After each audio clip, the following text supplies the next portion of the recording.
सुबह की हल्की धूप में मैं कीचड़ में चली जाती हूँ और वहाँ से कमल के डंठल तोड़ना शुरू करती हूँ। आपको तो पता ही है कमल की खासियत यही होती है कि वह कीचड़ में ही उगता है। एक एक करके बहुत सारे डंठल मैं तोड़ लेती हूँ और फिर उन्हें उठाकर अपने घर चली जाती हूँ। घर पहुँचकर जब मैं कमल के डंठल को बीच से तोड़ती हूँ तो अंदर से निकलता है पतला पतला धागे जैसा दिखने वाला रेशा। मैं उसे एक के ऊपर एक करके इकट्ठा करती हूँ। ये बहुत ही कम मात्रा में मिलता है और बहुत मेहनत का काम है। दिन से लेकर रात लग जाती है इसका रेशा निकालने में। फिर मैं उसे छोटे छोटे टुकड़ों में काटती हूँ और गर्म पानी में उबालती हूँ। एक बार जब यह उबल जाता है तो मैं उसे ढककर छोड़ देती हूँ सूखने के लिए।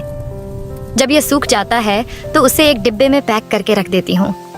आप लोग सोच रहे होंगे यह सब आखिर बन क्या रहा है? बता दूं, ये पुराने जमाने में रानियों का पसंदीदा सिंदूर हुआ करता था। अब देखिए, मैं कुछ पत्थर तोड़ती हूँ जिसका नाम है सिनाबर स्टोन। ये एक प्राकृतिक पत्थर है और इसके अंदर से लाल रंग का पाउडर बनता है। इसे बहुत बारीक पाउडर की तरह धीरे धीरे पीसा जाता है। पाउडर तैयार हो जाता है इसे पानी में डालकर गोल गोल घुमाया जाता है। इससे क्या होता है, जो इसमें बेकार हिस्सा होता है, धूल और बाकी अशुद्धियाँ, वह ऊपर तैर जाती है और नीचे बैठ जाता है शुद्ध लाल रंग का हिस्सा, जिससे सिंदूर बनाया जाता है। यह सब बहुत मेहनत का काम है और यही कारण है कि राजा महाराजाओं के समय में इस प्राकृतिक सिंदूर की बहुत कीमत होती थी। फिर मैं उस लाल हिस्से को इकट्ठा करती हूँ, पानी मिलाकर उसे दोबारा पीसती हूँ, जिससे वह गहरा सुंदर लाल रंग का बन जाता है। उसे एक कटोरे में डालकर ढककर रख देती हूँ पूरे एक दिन के लिए। अब मैं अमरैंथ ऑयल लेती हूँ और उसे एक बड़े मिट्टी के जग में डालती हूँ। उसमें मैं एंजेलिका रूट और सिचुआन पेपरकॉर्न डालती हूँ और अच्छे से पकाती हूँ। जब तेल पक जाता है तो उसे छानकर निकाल लेती हूँ। बीज वैक्स और रॉक स्केल मिलाकर 2 घंटे तक और पकाती हूँ। जब यह पूरी तरह पक जाता है तो उसे एक बड़े जार में डालकर सील कर देती हूँ और फिर मैं उसे लेकर जंगल चली जाती हूँ। वहाँ एक गड्ढा खोदकर उस जार को उसमें डाल देती हूँ और पूरे 1 महीने के लिए छोड़ देती हूँ। ये प्रक्रिया बहुत समय लेने वाली होती है और इसी वजह से पुराने समय में इस सिंदूर की बहुत अधिक कीमत थी। 1 महीने बाद जब मैं उसे निकालती हूँ, उसे एक कटोरे में डालकर धूप में सूखने के लिए रख देती हूँ पूरे 1 महीने तक।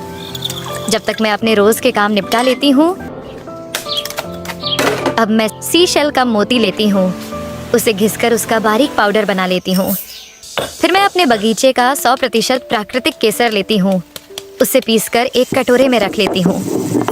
उसके बाद मैं pearl sugar, liquorice sugar, wheat rice flour, केसर पाउडर और कोको पाउडर, ये सब बहुत महंगे और खास इंग्रेडिएंट होते हैं। फिर मैं जो तेल 1 महीने से तैयार हो रहा था, उसमें से 1 चम्मच लेती और उसे अपने पत्थर के पाउडर में मिलाकर मिश्रण तैयार करती हूँ। धीरे धीरे मैं सारे इंग्रेडिएंट एक एक करके मिलाती हूँ और अंत में मैं कमल के रेशे जो हमने पहले तैयार किए थे वो भी हल्के हल्के मिलाती हूँ और आखिरी में गोल्डन फॉइल, सोने की पतली परत मिलाती हूँ। अब तैयार है रानियों के समय का पसंदीदा शानदार लग्जरी सिंदूर। अगर आपको यह प्रक्रिया पसंद आई हो तो एक लाइक जरूर कीजिए।